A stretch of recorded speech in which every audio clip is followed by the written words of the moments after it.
Hello angel, कैसे हैं आप प्यारे एंजल।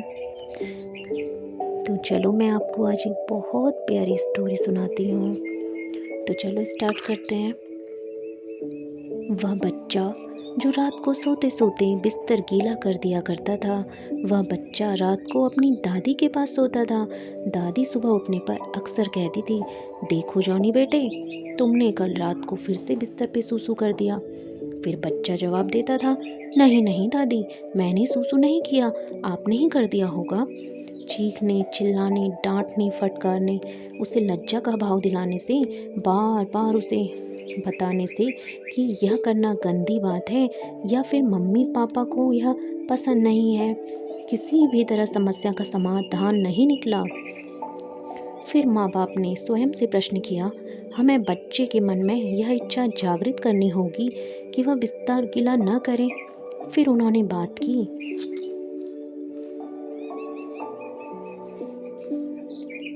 आखिरकार बच्चा क्या चाहता था? पहली बात तो यह कि वह अपने पापा की तरह पैजामा पहनना चाहता था, अपनी दादी की तरह नाइट गाउन नहीं। दादी उसकी इस आदत से बहुत परेशान हो चुकी थी, इसलिए उन्होंने कहा कि अगर वह बिस्तर गीला नहीं करेगा तो वह उसे एक नहीं दो दो पैजामे दिलवाएंगी। दूसरी बात, बच्चा अपना अलग बिस्तर चाहता था, इसलिए उसकी दादी ने उसकी यह बात मान ली। फिर उसकी माँ उसे ब्रुकलिन के एक बड़े डिपार्टमेंट स्टोर में लेकर गई और सेल्सगर्ल से कहा, हमारे नन्हे ही महाशय को कुछ विशेष खरीदारी करनी है। सेल्सगर्ल ने भी तनिक अधिक महत्व देते हुए कहा, कहिए यंग मैन, मैं आपकी क्या सेवा करूं? बच्चा कुछ तनक कर कहने लगा, मुझे अपने लिए एक आरामदायक बिस्तर खरीदना है। जब उसे वह बिस्तर दिखाया गया जो उसकी मम्मी उसके लिए खरीदना चाहती थी, तो माँ ने सेल्सगर्ल को संकेत कर दिया और फिर उस सेल्सगर्ल ने भी उस बच्चे को वह बिस्तर खरीदने के लिए राजी कर लिया। बिस्तर घर पर पहुंच चुका था। जब रात को उसके पापा ऑफिस से घर लौटे तो बच्चा दौड़ता हुआ आया और पापा पापा कहकर अपना बिस्तर दिखाने ले गया। वह बहुत उत्साहित था। वह कहने लगा कि यह बिस्तर वह खुद खरीद कर लाया है। पिता ने चार सवाब की सलाह पर अमल किया तथा बिस्तर को देखकर उसकी खूब दिल से भरपूर सराहना की। फिर पिता ने कहा, लेकिन इतना सुंदर बिस्तर तो तुम गीला करके खराब कर दोगे। बच्चे ने तुरंत कहा, सवाल ही नहीं उठता, मैं तो इस बिस्तर को बिल्कुल भी खराब नहीं करूँगा। बच्चे ने भी अपने वादे पर अमल किया।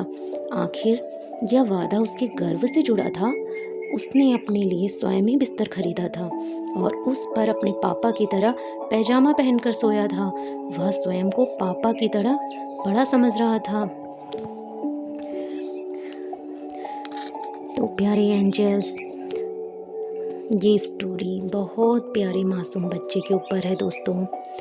बाल मनोविज्ञान आखिर क्या सोचता है, वो क्यों छोटे से अपने छोटी उम्र में भी बड़ों को देखकर कि उनसा बनना चाहता है। तो इससे हमें ये प्रेरणा मिलती है, हम छोटे बच्चों के सामने एक ऐसा आदर्श प्रस्तुत करें जो हमको देखकर वो वैसे बनने की प्रेरणा लें। तो थैंक यू दोस्तों, इसी तरह प्यारी प्यारी स्टोरी सुनने के लिए मेरे चैनल पर विज़िट कीजिए, लाइक कीजिए, सब्सक्राइब कीजिए। थैंक यू दोस्तों।